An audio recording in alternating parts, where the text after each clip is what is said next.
Oh yeah, I am the mongoose, and oh my lord, is Bono in the room? Do we got you too? I hear singing around here because holy shit, it is Bloody Sunday here in the Dungeon of Doom. I am solo because not to my right is not Sal Baps, America's favorite degenerate gambler. Sal Baps from being in the streets of South Philly, being the raging alcoholic that he is, the Italian stallion, being with his girlfriend, actually having a social life, unlike this guy. He seems to have caught a cold, so Sal Baps is going to be out for tonight. Probably a good thing because Sal Baps went 1-5 this past weekend. Shout out to Sal Baps, always overachieving in life, 1-5. Although this guy right here, not a whole lot better. Went 2-5.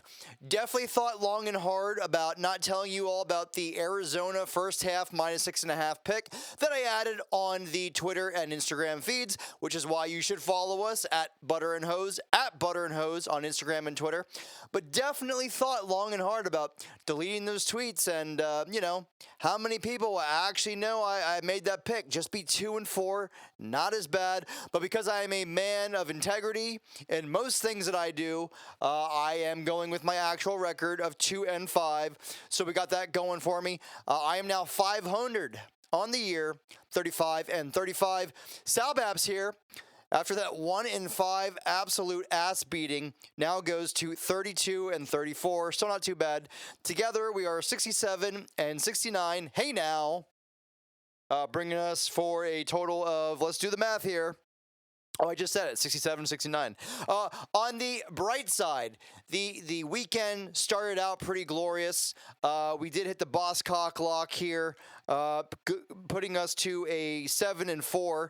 And I have the fucking speech text going as I'm saying all this shit. No, Siri, stop it. Stop it. You do not need to be saying everything that I am. Hey, we do want to give a huge shout out, though, to AP for Liberty. AP for Liberty, Austin Peterson, the man, the myth, the legend. If you guys missed it, and how dare you, we were on AP for Liberty show here on Rumble last Wednesday. I'll be honest with you guys. I have friends who are mutual friends with Austin. They say good things about him. I actually supported him for fucking president in 2016. To connect with him was pretty cool. Austin is the real deal. He is a man who believes in liberty, speaks his mind, speaks his truth, even when it's not going to be taken, let's just say, nicely by the libertarian community as open-minded and accepting and loving as a libertarian community is. Austin speaks his mind, zero fucks given. We had an absolute great time on the show. We didn't know if we'd only be on for like a couple minutes. It turned out to be nearly 15 minutes we were on the show. It was a fucking hoot and a half. And we followed Judge Napolitano. If you couldn't have gone from a more different group and conversation than Judge Nap, the fucking ledge that he is, shout out to Judge Nap. Shout out to everything that I've ever heard him. Remember when Judge Nap on Fox News screamed taxation is theft? How fucking cool was that? That was like one of the coolest like moments for me watching like broadcast news growing up. Judge Nap screaming taxation is theft. Shout out to the ledge that is Judge Nap. But yeah, we fucking followed him. And I don't think Austin's audience was ready for the madness, the craziness that is me and Sal Baps, but we gave it, and the live audience seemed to really appreciate it, and Austin seemed to really appreciate it, and his awesome wife, Steffi. So one more time, thank you to Austin. Please subscribe to his channel, at AP for Liberty, at AP for Liberty. So let's get back into it in the college football melee. Guys, we got to start off with the huge news. Jimbo Fisher is out at Texas A&M. Am I shocked by this? Absolutely fucking not. Do you guys know just how much freaking money is there at A&M? I mean, do you know the oil barons just, smoking tobacco, getting a little dip in there, chilling in the weeds of College Station, Texas. Crazy money there. Those guys are fucking serious about their football. Everybody says how delusional Texas A&M is, and I don't think so at all. They are there in the heart of Texas with more talent than a fucking 1999 Hooters pageant. They got crazy money, as we said there.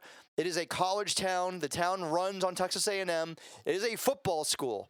Despite them not having won a fucking national championship since J. Edgar Hoover, they are a football school. They should have high expectations. They, up until next year, they were the only SEC team in the state of Texas, which brings me to point number 2. A&M did this move because A&M had to do this move. They absolutely had to fire Jimbo. Texas is coming to the league next year. The one thing that you had, A&M fans, I have to tell you this, the one thing that you had on Texas, on all those liberals in Austin, was the fact that you were in the SEC. And Texas had the Big 12 and the Longhorn Network that, nobody watched. It's a whole different ball game. Texas is starting to get a little momentum here with Sark, starting to really build a real football team on the offensive and defensive line of there. Maybe talk about them here in a little bit moment there. But nevertheless, A&M had to get rid of Jimbo. Guys, I lived in Texas for 2 years. Let me give you a little analogy here. Everybody talks about the Red River rivalry, which is bullshit. It's not the Red River rivalry. It's the Red River shootout, okay? Can we not be fucking PC in college football, please? Everybody talks nationally about the Red River shootout, about how that's the big rivalry. Don't get me wrong. On a talent level, on a championship level, A&M versus, Texas versus Oklahoma is absolutely a huge rivalry. But I'm telling you, as a guy who lived in the state of Texas, for Texans who, there's only one state, guys, where the state flag can fly as high as the American flag. Texans do not consider themselves Americans. Texans are Texans. In the state of Texas, the biggest rivalry is Texas A&M versus Texas. It is literally in the fight song for the University of Texas about, them saying goodbye to A&M, all that, I can't even, I don't even want to attempt to sing it, but it's in there. Trust me. A&M had to make this move. They are scared shitless for what Sark is building. They are scared shitless that they're going to have another 50 years where they are the little brother to Austin. So, who does A&M go after now? As I've been saying all year, it has to be Mike Elko. Up until Riley Leonard gets hurt in that third quarter against Florida State, Duke was absolutely rolling. Duke was beating Florida State in that game.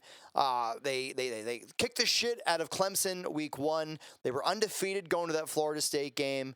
And here you are with Mike Elko doing an absolute fucking, magician's job there in the mean streets of Durham, North Carolina.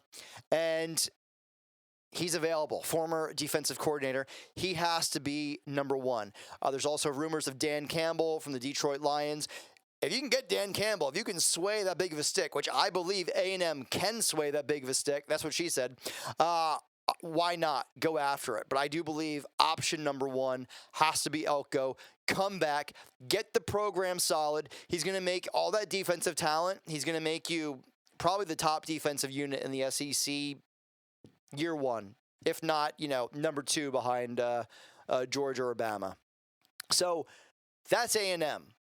In my world, here in good old PA, James Franklin lost yet again yesterday in Beaver Stadium. Take a drink if you've heard that one before. James. Firing offensive coordinator Mike Yurcich may keep the heat off of you for a couple weeks. It may. Don't get it twisted. I know better. The Penn State fan base knows better. You're a fake fucking coach, James. That's why you are El Supremo, El Dictator of Salbaps FFCC. If you don't know what that means, fake fucking coaches club. You are the Emperor Supreme of the FFCC. You are not a coach. You are a recruiter. You are a recruiting coordinator and wide receivers coach on a national championship squad. I will give you that. In fact, I'll even give you that you're a mini Deion Sanders as far as a hype man, as far as a CEO. You did great at Vanderbilt. Congrats. The SEC was dog shit. And you did keep Penn State afloat after the whole Jerry Sandusky scandal. But Penn State fan base, how many more games, how many more years do we have to endure of James Franklin? It is getting to a point now, much like the national media pundits did to Clemson for years, to Georgia for years, where they're saying, oh, Penn State has reached its potential as a program. This is what Penn State is. A 9 to 15 program. Garbaggio. You know what Penn State is? They're a two-time national championship program in the 80s. Penn State also had myriad undefeated teams in the 70s. 1993, shout out to Nebraska. Kerry Collins, Kajana Carter were the absolute fucking best team. Now, yes, did we dip down a little bit in the 90s and then the end of the Joe Paterno era? Yes, fucking Joe Paterno was running an offense that was from 1960 still, okay? He didn't even know how to use fucking Skype, okay? So yes, the end of the Paterno era was not great. Having said that, this is still a top 15 state as far as producing talent. Shout out to Micah Parsons, Nick Singleton. Let's go down the line. There's a lot of recent NFL Pro Bowlers from the state of Pennsylvania. Still a very good state. Pitt's been absolute dog shit, so you can't say you're getting any kind of real competition from Pitt. Narduzzi can't fucking recruit to save his life. You still have plenty of talent in New Jersey. Still have a shitload of talent in Virginia and Maryland. This is the only state in this part of the country that has fucking college football degenerates like me who eat, sleep, breathe college football. Penn State has the biggest alumni network in the world. Say it again for the Raptors. The biggest alumni network in the world. The most millionaires for any college or university. It's not Harvard. It's not Yale. It's not Stanford. It is the Pennsylvania State University, the most millionaire alumni in the world. 110,000 fans were there at Beaver Stadium yesterday. Pretty fucking sad to see Drew Allar. It was supposed to be good. Supposed to be a 5-star recruit. He had about 70 yards passing. I'm not going to say that I could have had more than 70 yards passing against that Michigan defense. That's true. I could have definitely had half that much. That's just not fucking good enough at Penn State. That's not good enough in the Big Ten. That's not good enough, James Franklin. So where does Penn State go from here? I mean, in a perfect world, we get James Franklin the fuck out. We get Matt Rule to come home to State College and revive Penn State and what we actually are, which is a top 7 program, a program that goes to the college football playoff every 3 years and wins a national championship every 20 years. That's what Penn State is. Do not let this go on any longer. You woke fucks running Penn State right now. This program, this football program, as you damn well know, supplies the entire budget for all 30 fucking sports we got there. So if you don't want to lose women's volleyball, you need to get this fucker out. If James Franklin doesn't go, we got to go after Joe Moorhead. Once upon a time in 2016, James Franklin was about to lose his job. Oh, it tastes so sweet.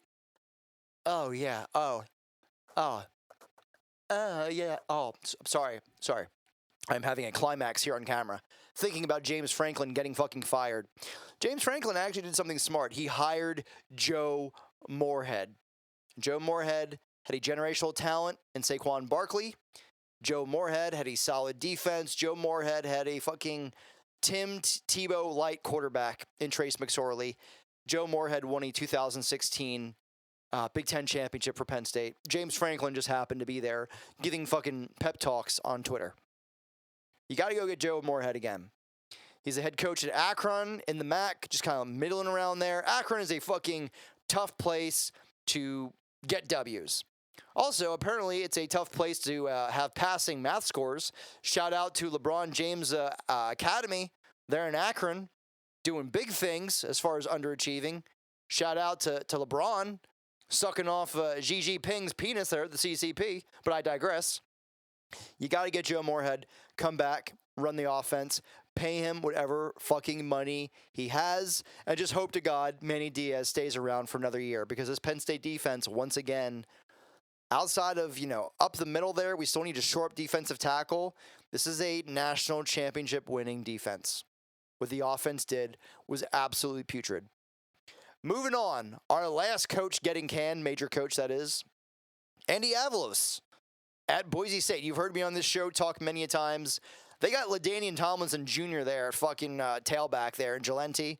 This fucking dude, skitter that way, skitter that way, skitter this way, touchdown. Fucking unbelievable. They've been just fucking, talk about offensive ineptitude. They've been basically Penn State West. Avalos there has not been able to settle on a quarterback. This Boise State program. This is what happens, guys, when you fuck up on a couple hires. Brian Harsin, still was pretty good, although I argue that he was overrated considering what he inherited from Chris Peterson. You bring in Avalos there now. This is a Boise State program that should be running away with the Mountain West, and they may not make a bowl this year. Unacceptable. I don't know who Boise goes after, but I would look right at UNLV. I've been saying it all year. Bren Marion, offensive coordinator there at UNLV.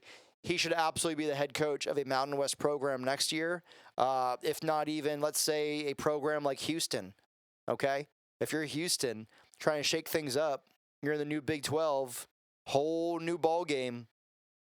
He's a guy to go after in a heartbeat. UNLV, the Running Rebels, besides delivering on the boss cock lock, UNLV's 8-2. UNLV may win the Mountain West. Shout out to Barry Odom. Shout out to that defensive staff he brought over from Arkansas.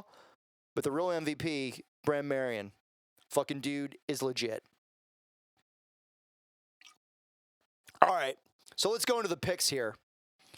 Let's go into the fucking mayhem, the anarchy, the blood spilled. That was this weekend's past games and our picks. I'm going to try to defend Sal Baps here. Let me look at this fucker's picks. Let me see who he actually thought was a good idea to bet on. All right, Sal Baps pick 6. He was in on Washington minus 8.5. I don't hate it. I am going to talk about Washington here, though, in a little bit. Unless the line's moved, I'm about to bet Washington for Week 12. Not on them, but on a line involving their game. You gave up 28 points to Bryson Barnes. Bryson fucking Barnes. I mean, this dude is basically, fucking... He's autistic Cam Rising, okay?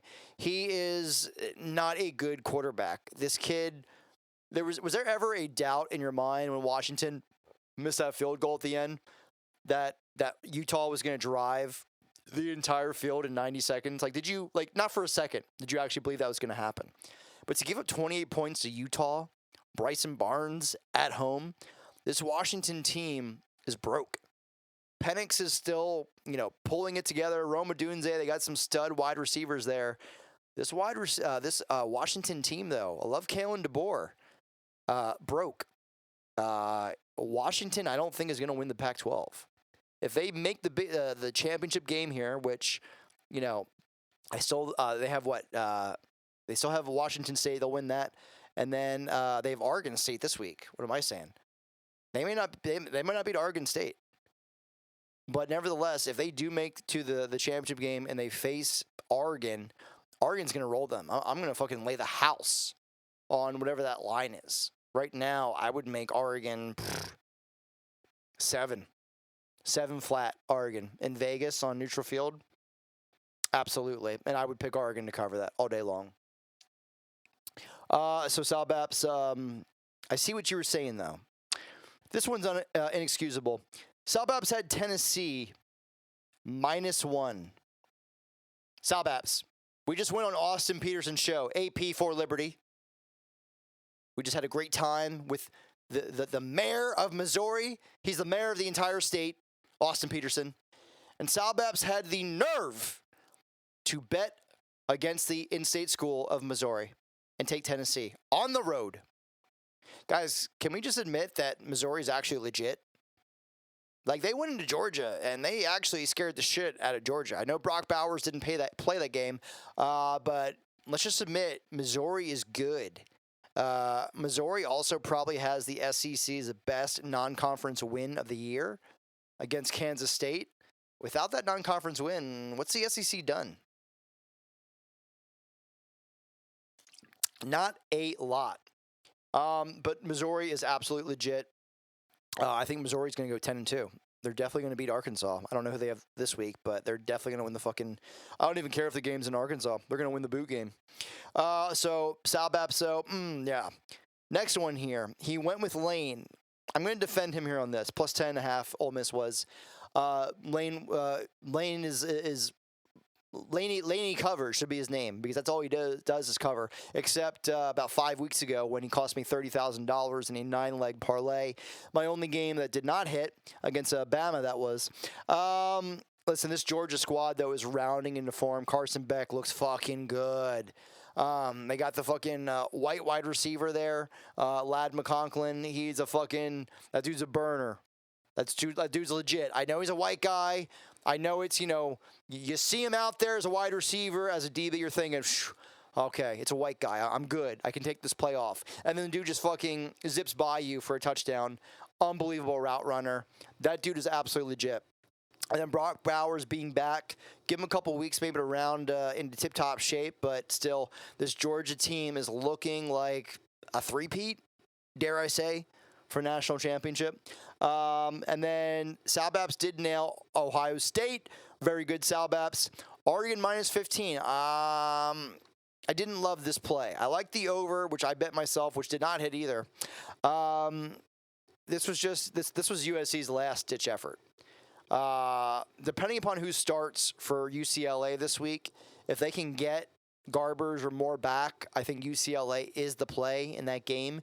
Usually in that game, if it is a big line, you want to take a rivalry game like that, the dog. But and then last one here, I'm going to defend him. Air Force minus 19. Starting quarterback for Air Force got hurt in the first quarter. Guys, talk about teams that are broken right now. Air Force was about to go to a New Year's 6-day bowl. They were about to win the Mountain West. Not so fast. This team has lost 2 weeks in a row. Starting quarterback hurt. Not good. Let's move on to my picks here. It was the best of times. It was the worst of times. Started off with a nice $500 play on UNLV. Team over 28.5 I had. And that hit. 21 points in the first quarter for the Rebs, although they did go scoreless in the second quarter.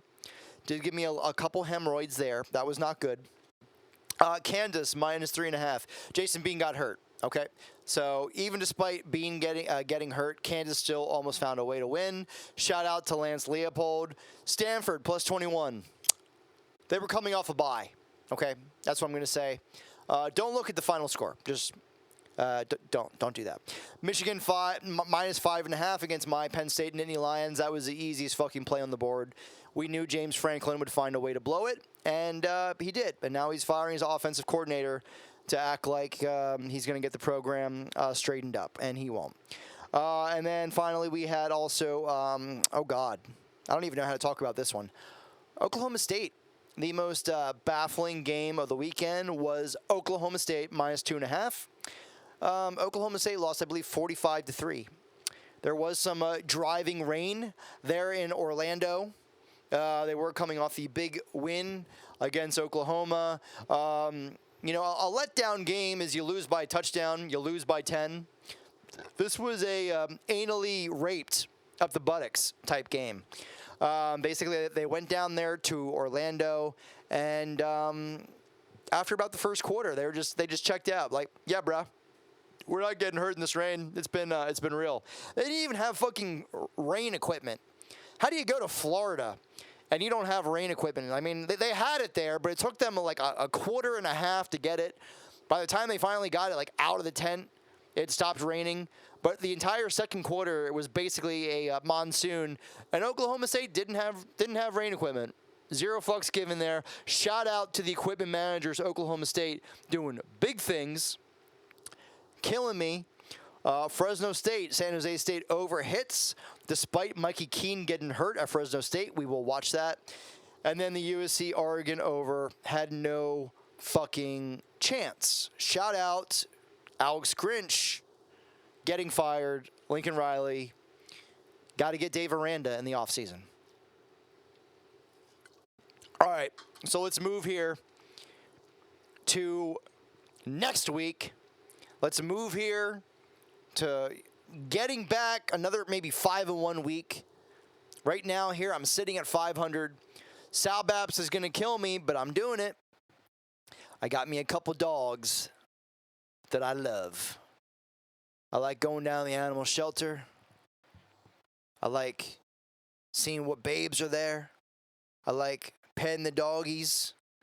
But in the world of college football gambling, I absolutely love me some dogs.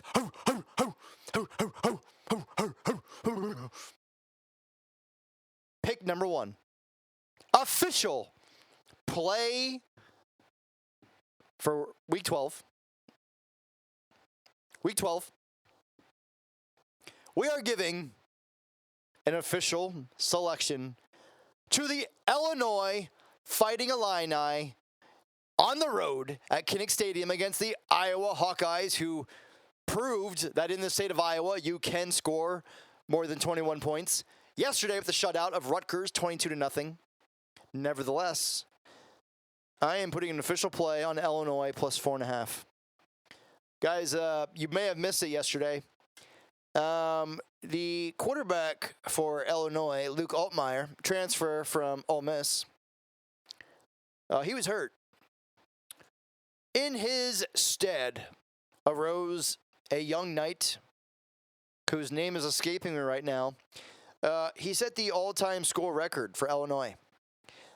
He had over 500 yards passing. To say that this kid was an improvement over Altmaier would be like saying that fucking, I don't know, Pam Anderson, 1998, would be an improvement over fucking, I don't know, whoever's in a Calvin Klein ad now. Whatever fucking fat, obese dyke is there on the front pages of Calvin Klein. Nothing in comparison to old school Pam Anderson. This kid is in fuego. This kid is going down to Iowa against a very good defense, but nevertheless, in a Big Ten West game, guys, what do? Anytime the line is more than 3, we take the dog.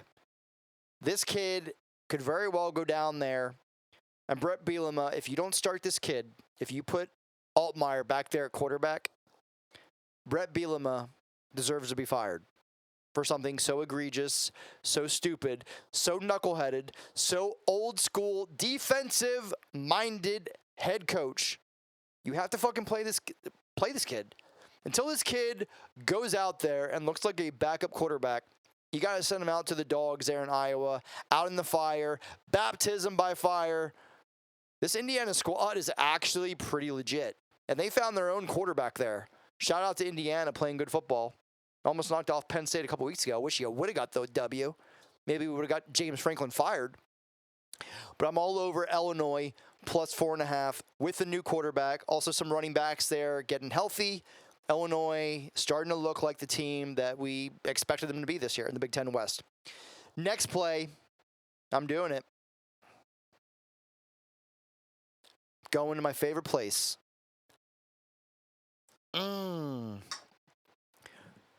Sal Baps is going to make fun of me, but I just see it now. Picture it with me. It's just no humidity. It's just a land that you can see for miles on end. It's a land where the blonde poontang pie comes out of the Colorado River like nectar from Switzerland in May. It is a land that Barry Goldwater once said the Federal Reserve was bullshit. It is a land where fat fuck Meghan McCain comes from. It is the land of Arizona. It is the land of Arizona State. I am taking Arizona State and all those delicious blonde whores plus 22.5 at home against Oregon. A little bit of a letdown game, I'm thinking here for Oregon. You have Oregon State, the Civil War. I know we're not allowed to call it that anymore, but it's the Civil War, even though Oregon had nothing to do with the Civil War. Nevertheless, Oregon, I don't think is going to give the full 100% effort for the entire 4 games. Guys, did you see Arizona State just went to UCLA? I know Garbers was hurt. I know Moore's hurt. Arizona State, outside of a couple weeks ago when they were literally playing their 4th-string quarterback, Kenny Dillingham should get consideration for Coach of the Year. I know it sounds crazy. They're 3-7. They've been a fucking covering machine all year long. When Dillingham has a decent quarterback there, which looks like this kid played just fine against UCLA. I don't see anything on the injury report.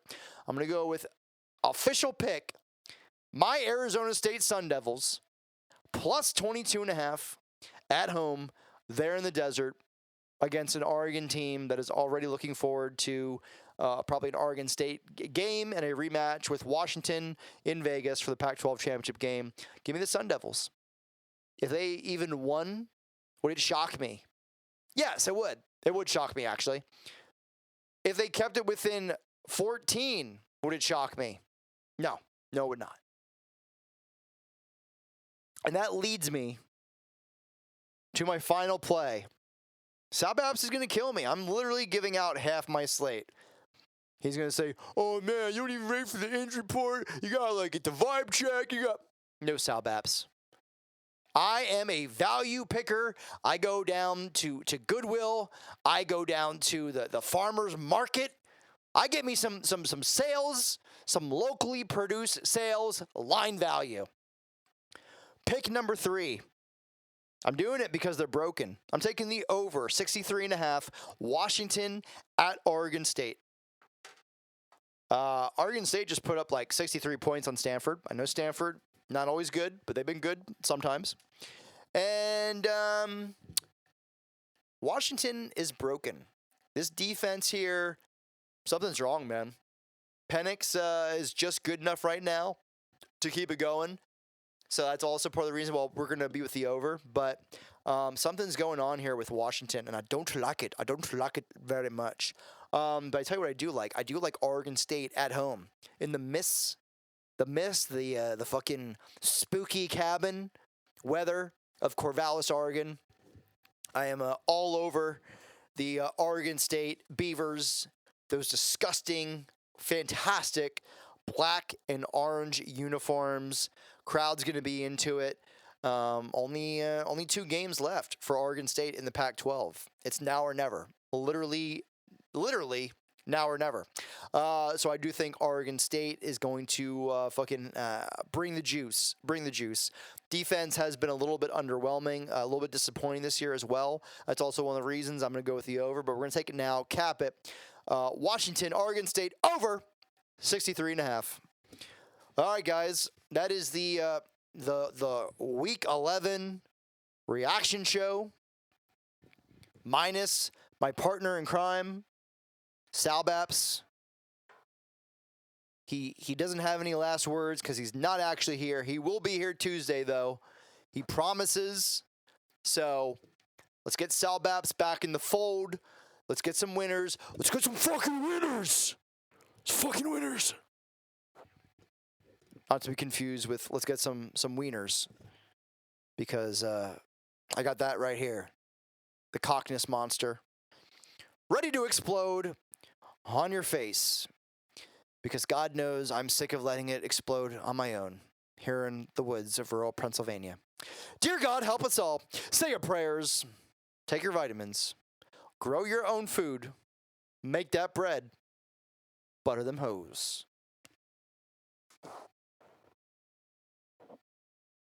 Kobe. Ooh, Sal Babs. You see that one right there? Ooh, Nelly. That was impressive.